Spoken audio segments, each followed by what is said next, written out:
आप देख रहे हैं WLBS न्यूज। चैनल को सब्सक्राइब करना और बेल आइकन को प्रेस करना ना भूलें। नमस्कार दोस्तों, जय भीम। मैं सुरेश आप सभी का स्वागत करता हूं। दोस्तों, जैसा कि आप जानते हैं, इस समय सोशल मीडिया में अगर कोई बात हो रही है, सोशल मीडिया में यदि कोई किसी को लेकर अगर पोस्ट कर रहा है, ट्वीट कर रहा है, कमेंट कर रहा है या कोई भी बातें कर रहा है, इस समय सबसे ज्यादा ट्रेंडिंग चल रही है तो कंगना रनावत को लेकर। फिल्म अभिनेत्री कंगना रनावत की ही बात कर रहा हूँ दोस्तों, क्योंकि उन्होंने कुछ बात ही कुछ ऐसी कही है। उन्होंने बात कही है आरक्षण के खिलाफ में। उन्होंने संविधान को कहीं ना कहीं, संविधान में जो प्रावधान किए गए हैं उस पर उन्होंने उंगली उठाई है, प्रश्न चिन्ह खड़ा किया है। उन्होंने कहा है कि जो जाति व्यवस्था है, ये जो शहरी क्षेत्र में नहीं होता है, गांव में होता है। वो भी गांव में कुछ कानून के कारण आजकल लोग जाति व्यवस्था को नहीं मानते हैं, और शहरों में तो होता ही नहीं, कोई नहीं मानता। और आरक्षण के कारण, संविधान में जो आरक्षण का प्रावधान है उसके कारण जाति व्यवस्था को संविधान ने पकड़ कर रखा है, यह बात कही। इसके जवाब में लोगों ने अलग अलग बातें कही, लोगों ने अलग अलग जवाब दिए। उसी में एक है मीना कोटवाल जी। दोस्तों, यह नाम बहुत ही महत्वपूर्ण है, क्योंकि मीना कोटवाल जी के बारे में आपको मैं बताऊं, ये बीबीसी में पत्रकार रह चुकी है। उसके अलावा ये काफी पत्र पत्रिकाओं में पत्रकारिता करती हैं। इस समय दासूद्र में जन की बात को लेकर एक कार्यक्रम के माध्यम से हमारे बीच में भी आती हैं। आप मास कम्युनिकेशन से आपने पढ़ाई की है, साथ में एमफिल भी किया हुआ है। ये सारी बातें हैं, और इन्होंने कंगना रनावत को एक खुला खत दिया है जो कि सोशल मीडिया में काफी वायरल हो रहा है। द वायर में यह है वो छपा, प्रकाशित हुआ। उसके बाद में सोशल मीडिया में लोग काफी इनके खत को शेयर कर रहे हैं। वो खत क्या है, उन्होंने क्या जवाब दिया है, आपने यदि नहीं पढ़ा है तो हमारे बीच में है मीना कोटवाल जी, उनके माध्यम से आप समझ सकते हैं। मीना जी, आपका हमारे इस चैनल में बहुत बहुत स्वागत है। बहुत बहुत शुक्रिया जी।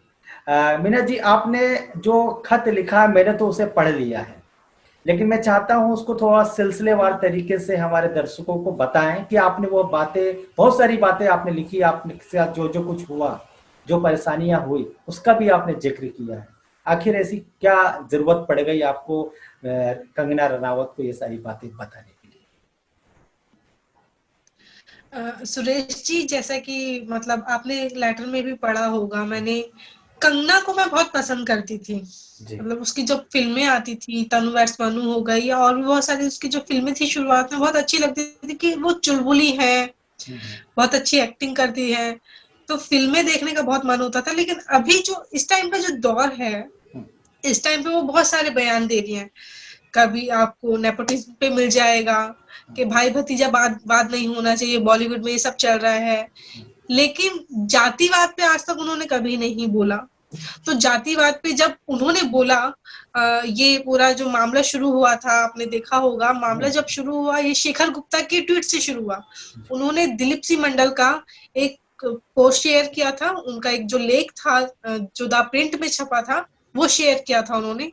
और वहां से शेखर गुप्ता को उन्होंने रिप्लाई किया कंगना रनौत ने कि कास्ट सिस्टम ही नहीं है। मतलब वो मानने को तैयार नहीं है कि भारत जैसे देश में, जहां पे इतनी सारी जातियां हैं, विभिन्न विभिन्न जातियां हैं, विभिन्न विभिन्न तरीके के लोग हैं, तो वहां पे वो उस चीज को नहीं मान रहे कि अभी जो है 70 साल बाद मॉडर्न इंडियंस हो गए हैं, आधुनिक भारत में जाति व्यवस्था है ही नहीं। तो उन्होंने उसके लिए ट्वीट किया कि अभी भी जो है गांव में भी नहीं है, गांव में जो है कड़े कानून बन गए हैं, तो इसीलिए वहां पे भी नहीं होता है, शहरों में बिल्कुल भी नहीं है। तो मुझे लगता है उनको ये बात जानने की जरूरत है कि शहर, मतलब मैं तो दिल्ली जैसे शहर में रहती हूँ, वो मुंबई में रह रही है, तो यहाँ पे इतना बड़ा जातिवाद है। यहाँ पे आप देख सकते हैं कितने सारे, मीडिया में देख लीजिए, हम लोग मीडिया के पर्सन हैं, आप भी हैं, मैं भी हूँ, तो मीडिया में ही हमें कोई दलित नहीं दिखता है, हमें हमारे बहुजन समाज का कोई नहीं दिखता, और जो दिखते हैं हम बहुत छोटे लेवल पे होते हैं। आप देखते होंगे, आपके आसपास भी होंगे, मैं हूँ, हम लोग छोटे लेवल पे होते हैं। जो डिसीजन ले सके उस लेवल पे आज तक कोई नहीं है। तो क्या कारण है? वो कहती है कि आरक्षण जो है संविधान की वजह से बना हुआ है। संविधान की वजह से बना हुआ है, तभी तो हम लोग आस-पास अभी थोड़े बहुत हैं वो भी दिख रहे हैं। हमारी जो पहली पीढ़ी अभी निकल के आ रही है, वो बाबा साहेब के बनाए गए संविधान की वजह से ही तो हम लोग आगे आ पा रहे हैं। आरक्षण है तभी आगे आ पा रहे हैं। तो हम कहाँ होते? शायद जो सदियों पहले होता था हमारे साथ कि आप मेला कुचला ही वाला काम ही करेंगे, छोटे-छोटे काम ही करेंगे, सेवा ही करेंगे। जो अपने आप को कथित सवर्ण कहते हैं, अपने आप को उच्च जाति कहते हैं, उनकी सेवा ही करेंगे। तो उन लोगों को वही बर्दाश्त है कि जो लोग हमारे साथ ये करते थे, उनकी हिम्मत नहीं होती थी कि वो हमारे सामने बैठ जाए, उनकी हिम्मत नहीं हो सकती थी कि चप्पल पहन ले, बोल सके। आज अगर वही लोग साथ में बैठ के काम कर रहे हैं, आज वही लोग अगर उनसे अच्छा काम कर रहे हैं, तो उन्हें बर्दाश्त नहीं हो रहा है। उन्होंने एक और ट्वीट किया था जिसमें उन्होंने कहा कि आरक्षण की वजह से जो मेहनत करने वाले होते हैं, जो काबिल होते हैं, इंजीनियर, डॉक्टर, पायलट, उनको बहुत नुकसान होता है। तो नुकसान किस बात का होता है आप बताइए? इन लोगों का जो है बहुत कम परसेंटेज है अगर हम जनसंख्या के हिसाब से देखें तो। बाकी का जो बचा है वो सब तो जनरल कैटेगरी में जाता है। आप चाहे मेरिट लिस्ट में भी शामिल हो जाए, अगर मैं ही हूँ, मेरिट लिस्ट के हिसाब से नंबर भी अच्छे लाऊंगी तो भी आप मुझे कोटे में ही एडमिशन देंगे। आप मुझे उसमें जनरल कैटेगरी में नहीं देंगे, जबकि जनरल कैटेगरी का तो मतलब ही यही होता है कि उसमें सभी तरह के लोग आए, कोई जाति विशेष ना हो। तो मेरिट के लिए होता है वो, लेकिन वहां पे भी ये लोग चालाकी कर लेते हैं और फिर भी आप मानने को तैयार नहीं है। तो कंगना को थोड़ा सा पढ़ने की जरूरत है, वो इस देश में रहती है, थोड़ा सा इस देश को जानने की जरूरत है कि भारत के लोग बाहर जाते हैं तो वहां पे जातिवाद फैल जाता है, और भारत में तो इतना जातिवाद है तो वो इस चीज को नकार रही है। ठीक है, उनकी जो पॉलिटिक्स है वो अपनी अलग चलती रहे, लेकिन इस चीज को कैसे नकार सकते हैं कि भारत में जातिवाद नहीं है। नहीं, आपने अपने बारे में भी बताया है कि आप दिल्ली जैसे शहर में रही हैं, आपके 5 सारे शायद आपने बताया भाई बहन थे, उस सारे लोगों की पढ़ाई छूट गई, लेकिन आपने एमफिल तक पढ़ाई की और आपके साथ बीबीसी में भी काफ़ी तकलीफ हुई, जातीय डिस्क्रिमिनेशन हुआ। थोड़ा सा उसके बारे में हमें बताइए ना, ताकि कंगना रनावत जी यदि देख रही हो तो उनको कुछ समझ आए। मैं भी मतलब अंबेडकर नगर में ही रहती हूँ दिल्ली के, जहाँ पे सभी मतलब दलित, आप कह सकते हैं दलितों की आबादी रहती है यहाँ पे। तो मैं ऐसे एरिया में रही हूँ और यहाँ पे मेरी स्कूलिंग यहीं पास में ही हुई है, गवर्नमेंट स्कूल से मेरी पढ़ाई हुई है। घर में पापा मम्मी मजदूर थे उस टाइम पे, पापा भी रिटायर हो गए, मम्मी अभी भी करती है मजदूरी। तो मजदूर थे, मैं मजदूर, 5 बहन भाई थे हम लोग। तो पढ़ाई का ऐसे कभी प्रेशर उन्होंने कभी नहीं डाला पापा मम्मी ने कि नहीं तुम्हें पढ़ना ही पढ़ना है। वो हमारे खुद के मन की बात थी। उन्होंने कहा था कि ठीक है पढ़ना होगा तो आप पढ़ोगे, नहीं पढ़ना होगा तो अपनी मर्जी से नहीं पढ़ोगे। तो मेरे कोई भी भाई बहन, जैसे मेरी बड़ी बहनें हैं, वो भी नहीं पढ़ी है। 8वीं से ज्यादा कोई पढ़ाई नहीं है मेरे घर में। और अगर मैं अपने खानदान की बात करूँ तो उसमें भी ग्रेजुएशन ही शायद किसी एक ने की है, मेरे एक भाई ने की है ग्रेजुएशन ही, बाकी और किसी ने की भी नहीं है। मतलब मैं अपने खानदान की लड़की ही नहीं, अगर आप लड़कों से भी तुलना करोगे तो भी मैं अकेली ही हूँ जो एमफिल तक पहुंच गई हूँ और बीबीसी जैसे संस्थान तक पहुंच गई हूँ और नौकरी करने के लिए। तो बीबीसी में पहुंचने पे भी मेरे साथ वही सारी चीजें हुई जो गांव में, मतलब शहरों में हो रही है, गांव में भी आसानी से मिल जाती है। लेकिन वो भेदभाव होने का तरीका बदल गया है। अब जो लोग हैं भेदभाव किस तरीके से करते हैं, पहले भेदभाव करते थे वो आपको छुएंगे नहीं, आपके हाथ का पानी नहीं पिएंगे, आपके हाथ का खाना नहीं खाएंगे, इस तरह से करते थे। लेकिन अभी जो है उनका तरीका बदल गया। अब आपके साथ वो दोस्ती भी बना कर रखेंगे, आपके साथ बैठेंगे भी, खाएंगे पिएंगे भी, सब कुछ अच्छी बातें भी करेंगे, आपकी मदद करने के लिए भी हमेशा तैयार रहेंगे। लेकिन जैसे आप उनके काम के लेवल पे पहुंचेंगे, समझ रहे, एक लेवल होता है पढ़े लिख के, आप अगर उनसे बराबर पहुंचेंगे तो बर्दाश्त नहीं करेंगे, और गलती से अगर आप उनसे ऊपर हो गए तो वो और बर्दाश्त नहीं करेंगे। कि उनको समझ नहीं आएगा कि हमसे जो नीचे रहते थे, जो हमारे पूर्वजों के सामने जिनकी आवाज नहीं आती थी, उनकी जबान नहीं खुलती थी, वो लोग हमसे अच्छा कैसे काम कर सकते हैं, हमारे बराबर कैसे बैठ सकते हैं। तो यही सारी चीजें मेरे साथ बीबीसी में भी हुई। अच्छा काम करने के बावजूद भी, स्टोरीज करने के बावजूद भी उन्होंने एक बहाना बना लिया और मेरा कॉन्ट्रैक्ट खत्म कर दिया। और जबकि मेरे पास बहुत सारे प्रूफ थे, मेरे साथ बहुत सारी चीजें होती गई कि वो एक जातिवाद था पूरा, जिसके चुंगल में मैं कहती हूँ वो फंस गई थी मैं। तो वही सारी चीजें हुई। वहां पे पढ़े लिखे हैं, लिबरल लोग हैं, और कंगना की भाषा में मैं कहूँ तो मॉडर्न इंडियंस हैं। तो वो मॉडर्न इंडियंस अब शहर में रह के नहीं समझ पा रहे हैं, तो आप गांव से कैसे तुलना कर सकते हैं? गांव में मतलब क्या कहेंगे आप? गांव में तो अभी पढ़ाई भी नहीं हो रही, शिक्षा अभी पहुंची भी नहीं है। कितने सारे लोग हैं जो अभी लोग पढ़ नहीं रहे हैं। हम लोगों की तो पहली पीढ़ी अभी निकल रही है। कंगना के जो फैमिली बैकग्राउंड है वो बहुत स्ट्रांग रहा है। उसकी मम्मी टीचर रही है, पापा जो है बिजनेसमैन रहे हैं, दादा आईएएस ऑफिसर रहे हैं और परदादा जो है वो फ्रीडम फाइटर रहे हैं। तो आप समझ रहे, मतलब एक जो पीढ़ी थी वो कब की उनकी पढ़ी लिखी निकल चुकी है, और हमारी पीढ़ी जो है अभी निकल हमेशा ही पढ़ी लिखी रहती थी। कंगना का जो परिवार या ये हमेशा से जी जी बिल्कुल उनका तो मतलब उनकी तो जाति वही बना दी ना कि पढ़ाई लिखाई करेगी वो सवर्ण जाति ही करेगी, मजदूरी जैसा काम जो करेगी वो दलित लोग करेंगे, ओबीसी लोग करेंगे। लेकिन आज जब हम लोग पढ़ लिख के आगे बढ़ रहे हैं तो उनको वही चीज बर्दाश्त नहीं हो रही है कि ये कैसे हम लोगों के बराबर आ सकते हैं, और हर चीज में आरक्षण को कोसते हैं। हर मतलब अगर आप असफल हो रहे हैं वो आरक्षण, अरे भाई आप मेहनत कीजिए, आप बाकी का परसेंटेज छोड़ दीजिए जिसमें रिजर्वेशन है, बाकी का तो आपका ही है ना। उन्होंने अपने 50% मान लीजिए, 50% उन्होंने अपने भाई बहनों का भी उदाहरण दिया कि उन्होंने बहुत पढ़े हैं। हाँ, उन्होंने कहा कि इतनी सारी डिग्रियां हैं हमारे पास, भाई के पास इतनी डिग्री है, बहन के पास इतनी सारी डिग्री है, तो उस डिग्री का क्या फायदा कि वो सवर्ण होके भी कहीं पे नौकरी नहीं पा पाते हैं। आपने तो खुद ही अपने अंदर ही अपनी बहन को मैनेजर बना रखा है, अपनी एक टीम खड़ी कर रखी है कि आपके भाई बहन ही उसमें काम करे, क्यों दूसरों को मौका नहीं दे रही है? तो आप तो खुद भाई भतीजा बात कर रही हैं। मुझे तो ऐसा लग रहा है और आप भाई, मुझे तो ऐसा लग रहा है कि ये शायद बीजेपी का टिकट लेना चाह रही है, इसलिए इसी टाइप की बयानबाजी कर रही है। नहीं बिल्कुल, उनके जो लगातार ट्वीट्स आ रहे हैं और जो उनके बयान आ रहे हैं ना, वो उसी तरफ इशारा करते हैं कि उनको बीजेपी में जाना है और जो सरकार के सामने है, मौजूदा सरकार के सामने थोड़ा अच्छा बनना है। और आपने देखा भी होगा कि कल जो था कंगना के लिए ट्रेंड कर रहा था, कुछ कंगना के खिलाफ हो रहा था, कुछ कंगना के उसमें हो रहा, पक्ष में हो रहा था।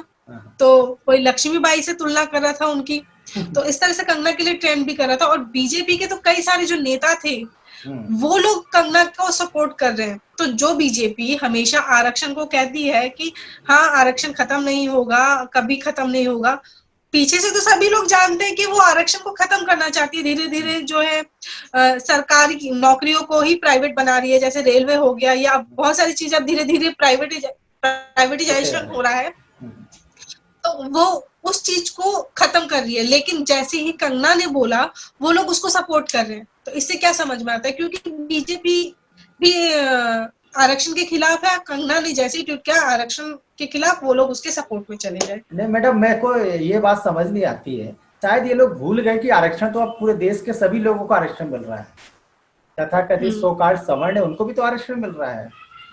इसके बारे में कभी नहीं बोलते कि उन्हें क्यों मिल रहा है आरक्षण। बिल्कुल, जब मंडल कमीशन आपको याद होगा आज, तो जब मंडल कमीशन लागू हुआ था तब इन्हीं सवर्णों ने सड़कों पे उतर गए थे। जी जी जी मैडम, सड़कों पे उतर गए थे और उन्होंने क्या कहते हैं बहुत विरोध किया था कि नहीं मंडल कमीशन लागू नहीं होना चाहिए, ओबीसी को जो है रिजर्वेशन नहीं मिलना चाहिए। लेकिन जैसे ही सवर्णों को, गरीब सवर्ण उनका बहाना है, सवर्णों को 10% रिजर्वेशन मिला, कोई एक नहीं बोला इसके खिलाफ कि नहीं, गरीब तो दलितों में भी है।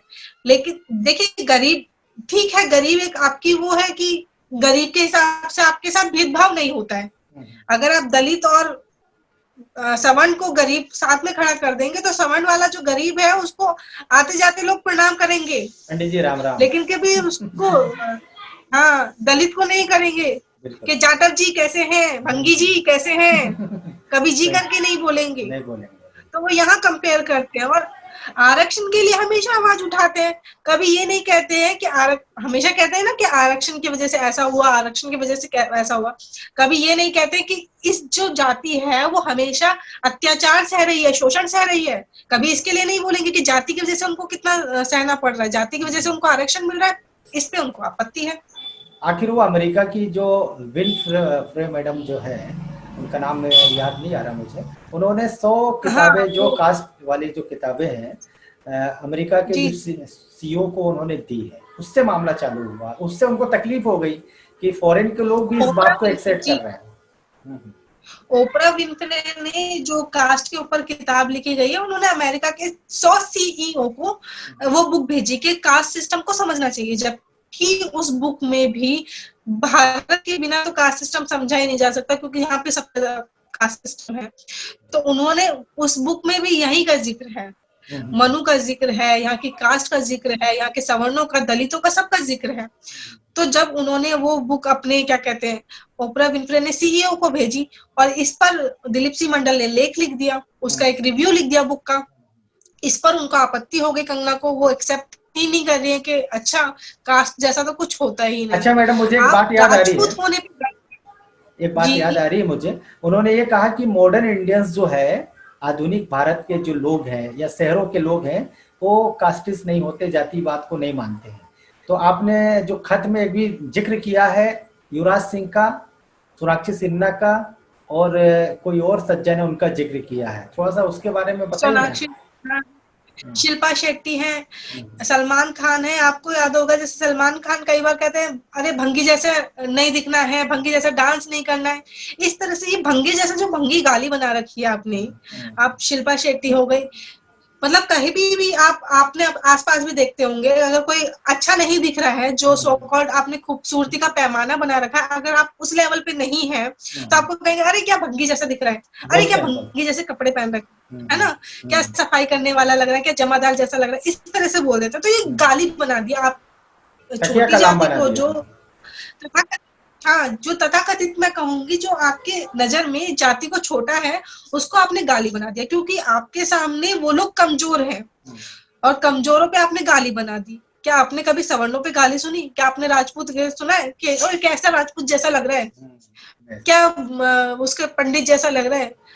आप पंडित और सवर्ण राजपूत होने पे गर्व करते हैं कि अरे मैं तो राजपूत हूँ, अरे मैं तो ये हूँ, बड़े गर्व से बताते हैं अपनी जाति को कि देखो मैं तो ये हूँ। लेकिन कभी किसी भंगी को, जाटव को, चमार को कभी सुना है गर्व करते हुए कि हाँ मैं चमार हूँ, मैं भंगी हूँ? क्योंकि आपने समाज में एक ऐसी इमेज बना दी है ना इस जाति को लेके कि अगर आप इस जाति के हैं तो नीचे झुक के रखिए, आंखें झुका के रखिए, और गर्व करने की कोई बात नहीं है इसमें। मैडम आपकी एक बात और मुझे याद आती है कि आपने उसमें ये भी जिक्र किया है, कंगना रनावत को कहीं ना कहीं आईना दिखाया है कि सुप्रीम कोर्ट में 31 जज हैं, उसमें से एक दलित है और 2 ओबीसी हैं और एक भी आदिवासी नहीं है, ऐसे मामले में कुछ नहीं बोलती हैं। आपने ये बात अच्छा जिक्र किया। यही तो उन्होंने आंकड़े कहीं देखे ही नहीं है। एक बार आप आंकड़े तो देख लेते, 2 लाइन का ट्वीट आप कर रही हैं, लेकिन 2 लाइन के लिए कई बार आपको 4 लाइन पढ़नी पड़ती है, तो उन्होंने वो पढ़ने की जहमत नहीं उठाई, उन्होंने सिर्फ 2 लाइन का ट्वीट कर दिया। आपको सुप्रीम कोर्ट के जो सबसे बड़ा कोर्ट है यहाँ पे देश का, उसमें आपको जजों का नहीं पता कि जज है 31 जज हैं, उसमें एक दलित है, 2 ओबीसी हैं और एसटी कहीं नहीं, आदिवासी का तो मतलब कहीं नामो निशान नहीं है। यूनिवर्सिटीज में देख लीजिए, प्रोफेसर आपको एसटी की बिल्कुल नाम मात्र के लिए है ही नहीं। ओबीसी और जो दलित है वो भी नाम मात्र के लिए, जनसंख्या के हिसाब से तो वो भी कम है। सब जगह तो इन सवर्णों ने कब्जा किया हुआ है, आपके बॉसेस यही रहेंगे, आपका स्टाफ यही रहेगा, और फिर आप कहेंगे कि क्या कहते हैं कि हम दलितों का प्रतिनिधित्व करते हैं, आप रखते ही नहीं अपने ऑफिस में।